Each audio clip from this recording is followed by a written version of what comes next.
एक साहब ने सवाल किया है कि अगर किसी को पूरा दिन रीह खारिज होती हो तो क्या वो फजर के वज़ू से इशराक की नमाज़ पढ़ सकता है या नहीं। देखें, अगर कोई आदमी शरई माजूर है, शरई माजूर का मतलब ये होता है कि उसको थोड़ा वक्त भी नहीं मिलता जिसमें वो अपनी नमाज पाकी की हालत में पढ़ सके, तो ऐसे आदमी के लिए हुक्म ये है कि एक नमाज के लिए वज़ू करे और फिर जब तक अगली नमाज का वक्त दाखिल नहीं होता तो उसका वो वज़ू बरकरार समझा जाएगा और उसमें जो भी इबादत वो करना चाहे कर सकता है। इसलिए अगर एक आदमी, इस तरह के आदमी ने फजर की नमाज़ के लिए वज़ू किया है तो इशराक की नमाज़, चाश्त की नमाज़ और ज़ोहर तक जो भी वो इबादत करना चाहे वो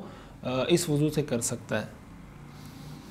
एक साहब ने सवाल किया, नेटवर्क मार्केटिंग में ज्वाइन होना कैसा है। देखिए, नेटवर्क मार्केटिंग या मल्टी लेवल मार्केटिंग के अंदर बुनियादी तौर पे ये होता है कि आप शुरू में कुछ पैसे देते हैं, कुछ अमाउंट देते हैं और फिर आपने एक कमीशन एजेंट के तौर पे आप और लोग तैयार करते हैं और आप उसको कहते हैं आप और लोग तैयार करें। तो इसमें जो बुनियादी ख़राबी है वो ये होती है कि आपको ये यकीन नहीं होता कि आपने जो पैसे जमा करवाएं आपको उस पर रिटर्न कितना मिलेगा। दूसरी बात ये होती है कि जो पैसे आप शुरू में जमा करवा देते हैं वो भी आपको रिटर्न नहीं मिलते, वो आपने एक फ़ीस के तौर पे जमा करवा दी है। इसलिए जुआ इसी को कहा जाता है कि आप कहीं पे पैसा लगाएं और आपको ये ख़तरा हो कि या तो ये पैसे भी चले जाएंगे या मुझे बहुत ज़्यादा पैसे मिल जाएंगे। इस वजह से मल्टी लेवल मार्केटिंग या नेटवर्क मार्केटिंग में जो काम किया जा रहा होता है तो इसमें ज्वाइन होना या इसमें इन्वेस्ट करना ये ठीक नहीं है।